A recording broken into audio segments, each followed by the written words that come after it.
Tu grindes tous les jours, tu t'entraînes, tu veux t'améliorer, mais tu as l'impression de stagner, comme si t'avançais plus.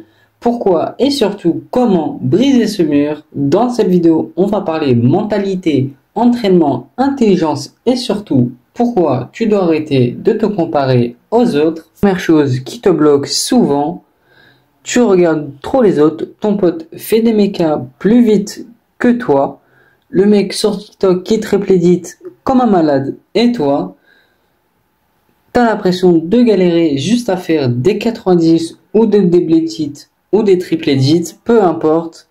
Mais ce que tu vois, ce n'est pas la vérité complète. Tu vois leur niveau maintenant, milliers d'heures qu'ils ont mis pour y arriver. Et toi, t'as pas eu. T'as ton setup, ton temps, ton style de jeu. Et c'est pas grave parce que ce qui compte, c'est ta progression à toi. Arrête de te comparer aux autres. Commence à te comparer à toi-même. Demande-toi, est-ce que je suis plus rapide qu'hier? Est-ce que j'ai mieux visé aujourd'hui? Est-ce que j'ai gagné un duel que j'aurais perdu avant? C'est ça la vraie progression et ça commence avec des objectifs clairs et simples. Pas je veux être le meilleur, mais je veux build sous pression. Ou je veux être plus constant, je veux apprendre à qual en duo et c'est ça le vrai focus. Un autre piège, fais toujours le même entraînement, tu veux bosser les edits, ok, mais si tu fais la même map tous les jours pendant 4 mois, ton cerveau s'habitue, il n'apprend plus rien. Tu dois varier, bosser tes faiblesses, mais aussi entretenir tes forces.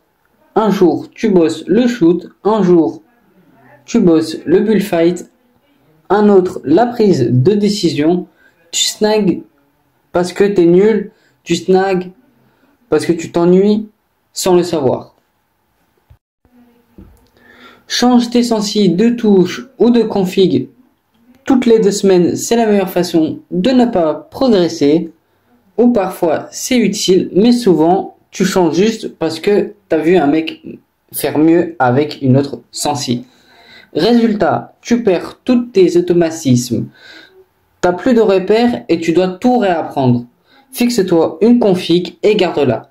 Et si tu changes, fais-le avec une vraie raison. Faire des maps, c'est bien, mais pourquoi tu les fais, c'est ça la vraie question. Tu veux améliorer quoi? Ton tracking, ton flickshot, ton calme, en in-game, ta game sense? Tu dois savoir pourquoi tu te lances dans la map. Voici un exemple d'entraînement intelligent, 15 minutes de shoot, tracking, flicks, 15 minutes de bullfight edit, 15 minutes de 1v1 au réalistique, 1 heure de ranked avec un objectif précis. Et surtout, regardez tes games. Tu peux perdre 10 games, mais tu comprends pourquoi tu perds tes games et tu progresses. Besoin d'être un monstre en méca pour être fort. Tu veux savoir ce qui fait vraiment la différence, le mental, la constance et l'analyse. Et surtout, une vraie mentalité de progression. Si tu restes focus sur ton chemin, si tu t'entraînes comme un joueur sérieux, si tu lâches rien, les comparaisons, alors tu as déjà 80% de ce qu'il faut obtenir pour devenir fort. Alors, la prochaine fois que tu te lances Fortnite, pose-toi une seule question. Est-ce que je vais juste jouer ou est-ce que je vais progresser? Si t'as kiffé la vidéo, lâche un like, abonne-toi, commente et surtout rejoins la team Zenkai. Ici, on progresse ensemble à notre rythme et avec la focus. À bientôt.